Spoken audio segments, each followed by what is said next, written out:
Your boss Chisa Undi the brutal sexy ango Double fire Angwe patandini DJ Mike Buso Taramba TV Takuda Magwaza Kalafkete Kariati Kalafkete Kwete lati itaiti no karamongo tina kana senti fanta Takuyango mabasa Ingawani shikoro vani suta kapasa But this time I get Konera kumangoma Chiri propa erase Chiri propa erase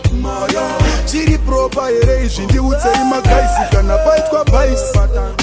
Chiri propa erase Tingati shino chiri propa erase Chiri propa erase Ndi utsei magaisi kana bite kwa baisi Tingati chiri propa Muonga mangu sina kana sen Apale ndiroti arkutoda yake yeren Fantan Ndo pandati ishi chiri propa Apana propa Vanofunza burimane weni Masuano kuti kupinde opakambani Chakutoda kuti uwe mwana wa fremani Pasina izozo apana aulunde Sakanda funza Chiri propa erase Ndoti shinu chiri propa erase Chiri propa erase Ndibuza yamagaisi Kana fight kwa paisi no wenate Chiri propa erase Saka shinu chiri propa erase Ndoti shinu chiri propa erase Ndibuza yamagaisi Kana fight kwa paisi nekuti I sumba basa to my dice I sumba basa to my feelings I sumba basa to my dagu yenda mberi sasi no itavana vevangwe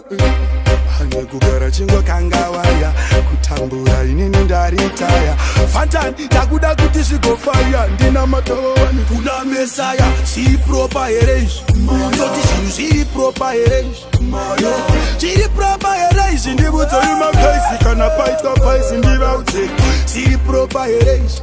Saka shinu chiri propa erase Chiri propa erase Ndibuzo yuma kaisi Kana fight kwa Takuda woka my craft Tabaku koka foot Atade lefi idiot Muongwe sina sent Kurarira shima put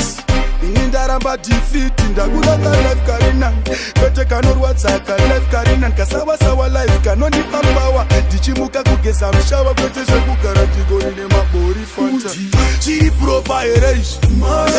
Chiri propa erase Kati shinu chiri propa erase Ndiuta guys Kana fight kwa paisi Nabalate Chiri propa erase Chiri propa erase Kati shinu chiri propa erase Ndiuta guys